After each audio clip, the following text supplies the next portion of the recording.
ଥରେ ରାଜୁ କାଉ ଜଙ୍ଗଲରେ ବୁଲୁ ବୁଲୁ ସେ ଯାଇ ଲତା ମାଉସୀ ପାଖରେ ପହଞ୍ଚିଲା। ଲତା ମାଉସୀ ତା କଦଳୀ ଗଛ ପାଖରେ ବସି କଦଳୀ ଗଛ ମୂଳରୁ ଘାସ କାଢୁଥାଏ।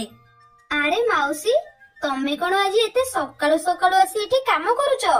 ତୁମର ତ ବୟସ ହେଇଗଲାଣି, ଏ ବୟସରେ ଏତେ କାମ କରିବା କଣ ଭଲ? ଆରେ ପୁଅ, ମତେ ବୟସ ହେଇଗଲା ତ କଣ ହେଇଗଲା ସେଇଠୁ? ଯେ ପର୍ଯ୍ୟନ୍ତ ମୋ ଦେହରେ ଜୀବନ ଅଛି ସେ ପର୍ଯ୍ୟନ୍ତ ମୁଁ ଏମିତି କାମ କରୁଥିବି।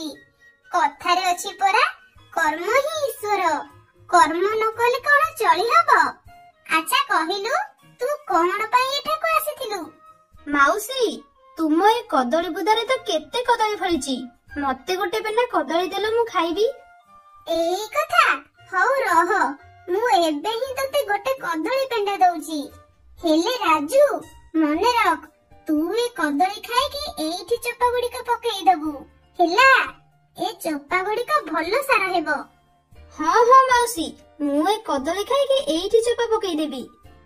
ଏହା ପରେ ଲତା ମାଉସୀ ରାଜୁକୁ ଗୋଟେ କଦଳୀ ପେଣ୍ଡା ଦେଲା ଏବଂ ରାଜୁ ସେଇ କଦଳୀ ଗୁଡିକୁ ମନ ଖୁସିରେ ଖାଇଲା ଓ ତା ଚୋପାକୁ ସେଇଠି ପକେଇଦେଲା। ରାଜୁ, ମୁଁ ଏବେ ଯାଉଛି, ତୁ ବି ଯା। ଖରା ହେବାକୁ ଆସିଲାଣି। ଖରା ହେଇଗଲେ ଏ ଖରାରେ ମୋ ମୁଣ୍ଡ ବୁଲେଇ ଦେବ। ହଁ ହଁ ମାଉସୀ, ତମେ ଯାଅ, ମୁଁ ବି ଯାଉଛି। ଏହା ପରେ ସେମାନେ ସେଠୁ ନିଜ ନିଜ ଘର ଆଡକୁ ଚାଲିଗଲେ। ଏହା ଭିତରେ କିଛି ଦିନ ବିତିଗଲା। ଆଉ ସେଇ କିଛି ଦିନ ଭିତରେ ଲତା ମାଉସୀ ବି ମରି ଯାଇଥିଲା। ଲତା ମାଉସୀ ମରିଯିବାରୁ ଜଙ୍ଗଲର କିଛି ଦୁଷ୍ଟ ଚଢେଇ ମାନେ ତା କଦଳୀ ବାଡିରୁ ସବୁ କଦଳୀ ନେଇ ଯାଇଥିଲେ। ହେ, ଲତା ମାଉସୀ ମରିଯିବାରୁ ଏ ଦୁଷ୍ଟ ଚଢେଇ ମାନେ ତାର ସବୁ କଦଳୀ ଗୁଡିକ ନେଇଗଲେ। ମୋ ପାଇଁ ଆଉ ଗୋଟେ ହେଲେ ବି କଦଳୀ ରଖିନାହାନ୍ତି। ହଉ, ଯାଉଛି, ଯିବି ଜଙ୍ଗଲରେ ବୁଲି ମିଠା ମିଠା ଫଳ ଖୋଜିବି। ଏମିତି କହି ରାଜୁ ସେଠୁ ଯିବାକୁ ବାହାରିଲା। ହଠାତ୍ ସେଇ କଦଳୀ ବୁଦା ଭିତରେ ଥିବା ଗୋଟିଏ ଛୋଟ କଦଳୀ ଗଛ କହିଲା, ଚଢେଇ ଭାଇ, ମତେ ଟିକେ ପାଣି ଦିଅ, ଦୟା କର ମୋ ଉପରେ। ଆରେ, ତୁ ତ ଏତେ ଛୋଟ ଗଛଟିଏ, ଆଉ ତୁ କଥା କହୁଛୁ କିପରି? ମୁଁ କୌଣସି ସାଧାରଣ କଦଳୀ ଗଛ ନୁହେଁ, ମୁଁ ହେଉଛି ଗୋଟେ ଜାଦୁଇ କଦଳୀ ଗଛ। ମୁଁ ବଡ ହେଲେ ମୋ ଦେହରୁ ସୁନାର କଦଳୀ ଫଳିବ। ଚଢେଇ ଭାଇ, ତମେ ମତେ ଏଠୁ ନେଇଯାଅ, ଆଉ ମତେ ନେଇ ଭଲ ସାର ଆଉ ପାଣି ଦେଇ ମତେ ବଡ କର। ମୁଁ ବଡ ହେଇଗଲେ ତୁମର ସବୁ ଋଣ ସୁଝିଦେବି। ଲତା ମାଉସୀ ଥିଲା ବେଳେ ତ ସେ ତୁମର ବହୁତ ଯତ୍ନ ନଉଥିଲା, ଆଉ ଏବେ ତ ସେ ନାହିଁ। ତେଣୁ ତୁମେ ଆଉ ଚିନ୍ତା କରନି, ମୁଁ ତୁମକୁ ଏଠୁ ନେଇଯିବି ଆଉ ମୋ ଘର ପାଖରେ ରଖି ତୁମର ବହୁତ ଯତ୍ନ ନେବି। ଏମିତି କହି ରାଜୁ ସେଇ ଛୋଟ କଦଳୀ ଗଛକୁ ଧରି ସେଠୁ ଉଡିଗଲା। ଆଉ କିଛି ସମୟ ପରେ ସେ ସେଇ ଗଛକୁ ନେଇ ତା ଘର ପାଖରେ ଲଗେଇଦେଲା। କଦଳୀ ଗଛ ଲଗେଇଲା ବେଳେ ଗୋଟିଏ ଚିଲ ଦୂରରେ ରହି ସେସବୁ ଦେଖୁଥିଲା। ଏ ଛୋଟ କଦଳୀ ଗଛ, ତୁମେ ଏଇଠି ଥାଅ, ମୁଁ ଯାଉଛି ତୁମ ପାଇଁ ପାଣି ନେଇକି ଆସୁଛି। ହଁ ଚଢେଇ ଭାଇ, ତମେ ଯାଅ। ଏହା ପରେ ରାଜୁ ସେଠୁ ଚାଲିଗଲା। ଆଉ ଟିକେ ସମୟ ପରେ ପାଣି ଆଣି ଗଛ ମୂଳେ ଢାଳିଲା। ଚିଲ ଏସବୁ ଦେଖୁଥାଏ। ଆରେ, ଏ ରାଜୁ କେଡେ ମୂର୍ଖ, ସାମାନ୍ୟ କଦଳୀ ଗଛକୁ ଲଗେଇ ତାକୁ ପାଣି ଦଉଛି। ଇଏ ଗଛ ବଡ ହେଲେ ଏଥିରେ ଫଳିଥିବା କଦଳୀ ମୁଁ ନେଇଯିବି, ଆଉ ଏ ରାଜୁ କାଳିଆ କାଉ ଉପରେ ମୁହଁ କାଢିକି ବସିଥିବ। ଧନ୍ୟବାଦ ଚଢେଇ ଭାଇ। ଚଢେଇ ଭାଇ, ତୁମେ ବହୁତ ଭଲ, ତୁମେ ମୋର ବହୁତ ଯତ୍ନ ନେଲ, ଆଉ ମୁଁ ବଡ ହେଲେ ତୁମର ସବୁ ଋଣ ସୁଝିଦେବି। ଗଛ, ତମେ ଏଇଠି ବିଶ୍ରାମ କର, ମୁଁ ଯାଉଛି, ମୋର ସିଆଡେ ଟିକେ କାମ ଅଛି। ହଉ ଚଢେଇ ଭାଇ, ତମେ ଯାଅ। ଏହା ପରେ ରାଜୁ ସେଠୁ ଚାଲିଗଲା। ଏମିତି ରାଜୁ ପ୍ରତିଦିନ ତାର ଯତ୍ନ ନେଲା। କିଛି ଦିନ ଭିତରେ ସେ ଗଛ ବଡ ହେଇଗଲା, ଆଉ ସେଥିରେ କଦଳୀ ଫଳିଲା। ଦୁଷ୍ଟ ଚିଲ ପ୍ରତିଦିନ ପାଖ ଗଛରେ ରହି ସେ କଦଳୀ ଗଛ ଉପରେ ନଜର ରଖୁଥାଏ।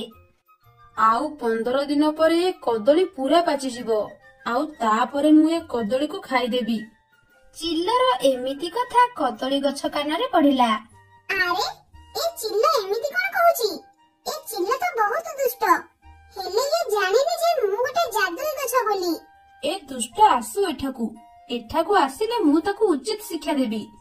ଗଛ ଏମିତି କହୁଥାଏ। ହଠାତ୍ ରାଜୁ ଆସି ସେଠି ପହଞ୍ଚିଲା। ଗଛ ତୁମର କଣ ଏବେ ପାଣି ଦରକାର କି? ନାଇଁ ରାଜୁ ଭାଇ, ମୋର ଏବେ ପାଣି ଦରକାର ନାହିଁ। ହେଲେ ରାଜୁ ଭାଇ, ତୁମେ ଚିନ୍ତାରେ ଥିଲା ପରି ଜଣା ପଡୁଛ। କଣ ହେଇଛି? କଣ ହେଇଛି ତୁମର? କଣ କହିବି ଗଛ, ଏଇ ଆମ ପାଖ ଜଙ୍ଗଲରେ ମୋ ଭାଇ ରହୁଥିଲା। ହେଲେ କାଲି ସେ ଜଙ୍ଗଲରେ ବର୍ଷା ପବନ ହେଇ ତା ଘରଟା ଭାଙ୍ଗି ଯାଇଛି। ତେଣୁ ସେ ଖବର ପଠେଇଥିଲା ନୂଆ ଘର ତିଆରିବା ପାଇଁ ତାର କିଛି ଟଙ୍କା ଦରକାର ଅଛି ବୋଲି। ହେଲେ ମୁଁ କଣ କରିବି, ମୋ ପାଖରେ ତ ଗୋଟେ ହେଲେ ବି ଟଙ୍କା ନାହିଁ। ସେଥିପାଇଁ ମୁଁ ଟିକେ ଚିନ୍ତାରେ ଅଛି।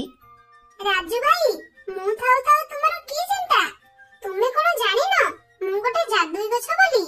ରାଜୁ ଭାଇ, ଏଇ ନିଅ ଏ ସୁନା କଦଳୀ, ଆଉ ଏକୁ ବିକ୍ରି କରି ତୁମ ଭାଇକୁ ସାହାଯ୍ୟ କର। ଆରେ, ମୁଁ ତ ଏ କଥା ଭୁଲି ଯାଇଥିଲି ଯେ ତୁମେ ଗୋଟେ ଜାଦୁଇ ଗଛ ବୋଲି। ଧନ୍ୟବାଦ, ଧନ୍ୟବାଦ ଗଛ।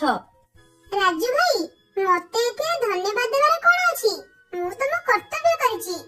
ଆରେ ତୁମେ ମତେ ଏତେ ଦିନ ହେଲାଣି ପାଣି ଆଉ ସାର ଦେଇ ବଡ କରିଲ, ଆଉ ତା ଆଗରେ ଛୋଟ ସାହାଯ୍ୟ କିଛି ବି ନୁହେଁ। ଯାଅ ଯାଅ, ତୁମେ ତୁମ ଭାଇଙ୍କୁ ଯାଇ ସାହାଯ୍ୟ କରି ଆସ। ହଁ ଗଛ, ମୁଁ ଯାଉଛି। ଏମିତି କହି ରାଜୁ ସେ ସୁନା କଦଳୀକୁ ନେଇ ସେଠୁ ଚାଲିଗଲା। ଆରେ, ଇଏ କଦଳୀ ଗଛରେ ସୁନା କଦଳୀ ଫଳୁଛି? ବାପରେ, ଏକଥା ତ ମୁଁ ଜାଣିନଥିଲି। ଯାଉଛି ଯିବି। ରାଜୁ ତ ଏବେ ନାହିଁ, ସେ ସବୁ ସୁନା କଦଳୀକୁ ସେଠୁ ଚୋରି କରି ନେଇ ଆସିବି। ଏମିତି କହି ଚିଲ କଦଳୀ ଗଛ ପାଖକୁ ଗଲା। କଦଳୀ ଗଛ ଚିଲର ମନ କଥା ଜାଣିପାରି ସେ ତାର ସୁନାର କଦଳୀକୁ ଲୁଚେଇ ଦେଲା। ଆରେ, ଏଇ ଗଛରେ ତ ଏବେ ଗୋଟେ ବଡ କଦଳୀ ପେଣ୍ଡା ଥିଲା, ଆଉ ହଠାତ୍ ଏବେ ତାକୁ କିଏ ନେଇଗଲା? ହଉ ଛାଡ, ମୁଁ ଯାଉଛି ସେ ଗଛ ଉପରେ ପୂର୍ବ ପରି ବସି ପବନ ଖାଇବି। ଏମିତି କହି ଚିଲ ଗଛ ଆଡକୁ ଚାଲିଗଲା ଏବଂ ଗଛ ଉପରେ ପହଞ୍ଚି ଦେଖିଲା କଦଳୀ ଗଛରେ କଦଳୀ ଅଛି। ଆରେ, ଏବେ ପରା ସେ କଦଳୀ ଗଛରେ କଦଳୀ ନଥିଲା, ଆଉ ଏବେ କଣ କଦଳୀ ପେଣ୍ଡା ଦେଖାଯାଉଛି? ମୋ ଆଖି ଆଉ ଖରାପ ହେଇଯାଇନି ତ? ଯାଉଛି ଆଉ ଥରେ ଯିବି ସେଠାକୁ। ଏମିତି କହି ଚିଲ ପୁଣି ସେଠାକୁ ଗଲା। ଚିଲ ଯେମିତି କଦଳୀ ଗଛ ପାଖରେ ପହଞ୍ଚିଲା, କଦଳୀ ପେଣ୍ଡାଟି ପୂର୍ବ ପରି ଉଭେଇ ଗଲା।